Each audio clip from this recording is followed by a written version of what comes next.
Thanks, Gregor. Morning, Blake. Belief has been something your group has talked a lot about this year. How important is it to lean on that when times get a little bit challenging like they are right now?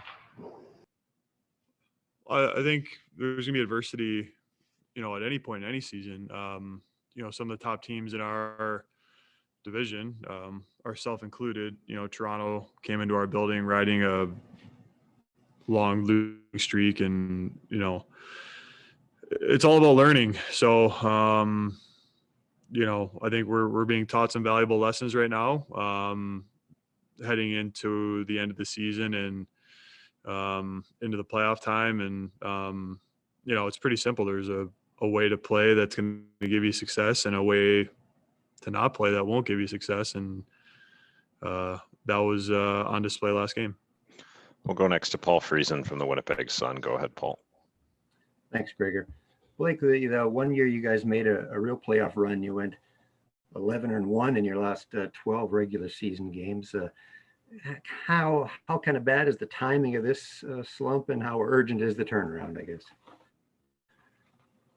Two completely different teams, two completely different circumstances, uncomparable events. But you're definitely correct in the sense that I think the point you're trying to make, you want to be playing your best hockey going into playoff time. So I think we have yet to do that. We've done it at times this year, and like I said, answering Weeb's question, we're learning some valuable lessons right now.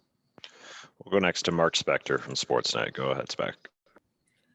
Yeah, Blake, I know that, obviously you guys are trying to win every game, and you're right in the race for second and third here with Edmonton. But this is your last kick at the Oilers. They beat you 5 in a row, and you're probably going to play them in the first round. Talk to me about sort of the importance and the weight of getting a win against this team before you quite likely face them in a playoff series. Yeah, you'd like to establish a bit of a game plan that you have confidence going into, not just a playoff series, but any game. And that's what we're trying to do. There are some things that our team does really well and some things that Edmonton does really well. We've yet to do the things that we do really well against Edmonton, which coincides with feeding into the things that they do really well. Giving Connor McDavid 4 breakaways in a hockey game, you're not gonna go very far doing that. So those are glaring things, but more to your point, and the point I'm trying to make is there are some things that we've done all year that have given us success, and we just haven't done them against these guys yet. So hopefully we can push in that direction tonight, and the result is going to be what it's going to be, but hopefully we can build some confidence in that game. We'll go next to Kelly Moore from 680 CGOB. Go ahead, Kelly. Hey, good morning, Blake. A guy I know you've expressed great admiration for earlier this season. Paul Stastny had some interesting things to say after the game on Monday night. So in the aftermath of that, is it the kind of thing that inspires conversation from everybody in the room, or is this a point where just the leaders take hold of things? And I guess from your own personal point of view, what would you prefer that to be?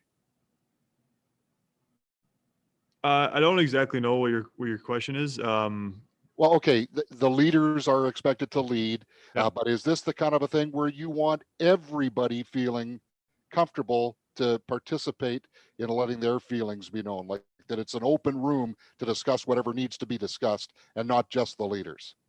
No, I don't think there's, I think when you're losing, going through a tough time, there's a lot of adversity, and the important thing is that, people you can voice your opinion. I think what Stas said after last game was bang on, but internally within the room, it's an open room for anyone to voice any concerns they might have or any thoughts they might have to get us back on track. But we got to go out there and do it, and we got to do it as a team. And come up with some things that we all believe in as a group that are going to give us success tonight and the rest of the way. We'll go next to Sean Reynolds from Sportsnet. Go ahead, Sean. Thanks, Gregor. Hey, Blake.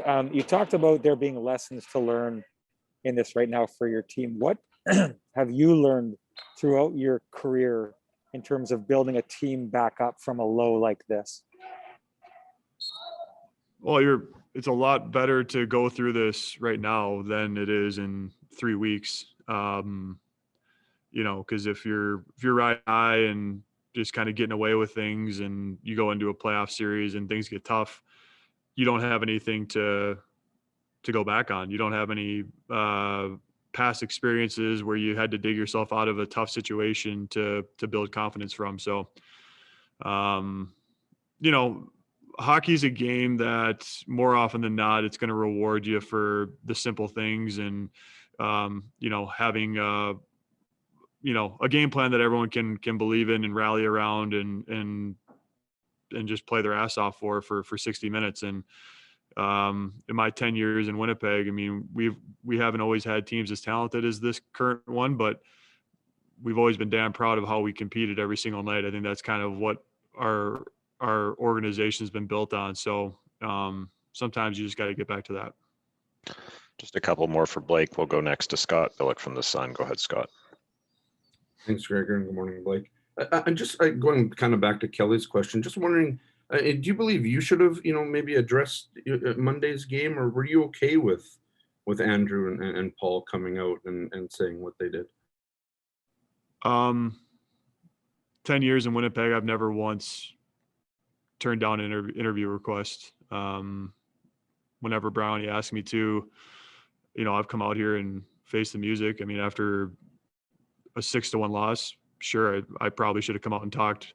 But I was never asked, and actually made my way halfway to the door and saw Andrew in here. And so,